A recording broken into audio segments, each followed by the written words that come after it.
यवतमाळ जिल्ह्यात अनेक ठिकाणी रेती घाट बंद असल्याने रेती तस्करांची मनमानी वाढली आहे। सध्या 4 ब्रास रेतीसाठी तब्बल 28,000 रुपये आकारले जात असल्याने सर्वसामान्य नागरिक व घरकुलधारक अडचणीत सापडले आहेत।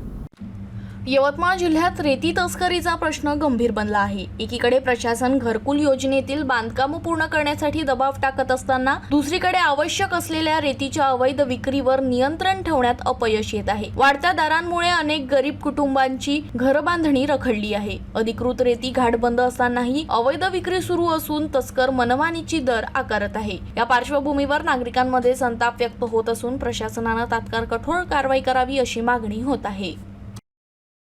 यवतमाळ जिल्ह्याच्या महागाव परिसरात बिबट्याची दहशत कायम आहे। दत्तोबा टेकडीजवळील शेत शिवारात बिबट्याने एका पाळीव कुत्र्याची शिकार केल्यानंतर बिबट ज्वारीच्या दाट पिकात लपून बसल्याची माहिती मिळाली। यानंतर 2 दिवसांपासून बिबट पकडण्यासाठी सापळा रचण्यात आला, मात्र त्यात अद्याप यश मिळालं नाही।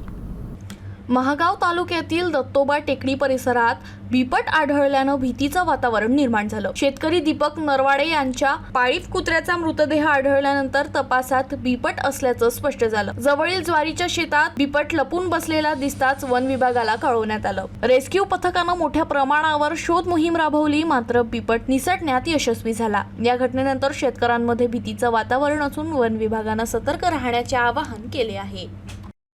बँकेतून काढलेले पैसे व्यवस्थित लावून देण्याच्या बहाण्याने एका अज्ञात चोरट्याने शेतकऱ्याची दिशाभूल केली। नोट्यांच्या बंडलमध्ये हातचालाकी करून त्यातील 24,000 रुपये लंपास करण्यात आले।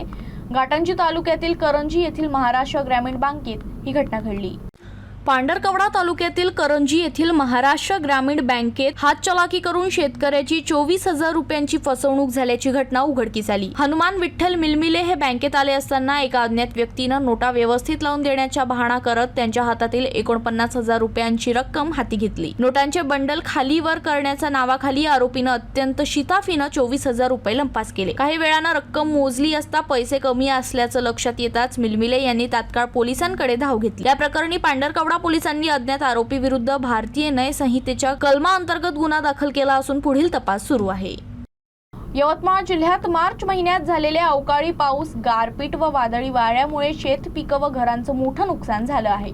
या पार्श्वभूमीवर जिल्हाधिकारी विकास मीना यांनी संबंधित अधिकाऱ्यांना तातडीनं पंचनामे करण्याचे निर्देश दिले आहेत। यवतमाळ जिल्ह्यात मार्च महिन्यात झालेल्या अवकाळी पाऊस, गारपीट आणि वादळी वाऱ्यामुळे शेतपिकांसह घरांचं मोठं नुकसान झालं आहे। या पार्श्वभूमीवर जिल्हाधिकारी विकास मीना यांनी संबंधित यंत्रणेला तात्काळ पंचनामे करण्याचे निर्देश दिले। महसूल आणि कृषी विभागाच्या पथकांना प्रत्यक्ष पाहणी करून सविस्तर अहवाल सादर करण्याच्या सूचना दिल्या। प्राथमिक माहितीनुसार दारव्हा तालुक्यात सुमारे 42 हेक्टरवरील गहू, तीळ आणि ज्वारी पिकांचं नुकसान झालं, तर बाबुळगाव तालुक्यात 2 हेक्टर ज्वारीचं नुकसान नोंदवलं गेलं। याशिवाय वणी तालुक्यात घरांची पडझड झाल्याच्या घटना समोर आल्या असून पुसद तालुक्यात पशुधनाच्या मृत्यूंची नोंद झाली आहे। नुकसानग्रस्त शेतकरी आणि नागरिकांना मदत मिळावी यासाठी निकषांनुसार प्रस्ताव तात्काळ सादर करण्याचे निर्देश प्रशासनाने दिले आहेत।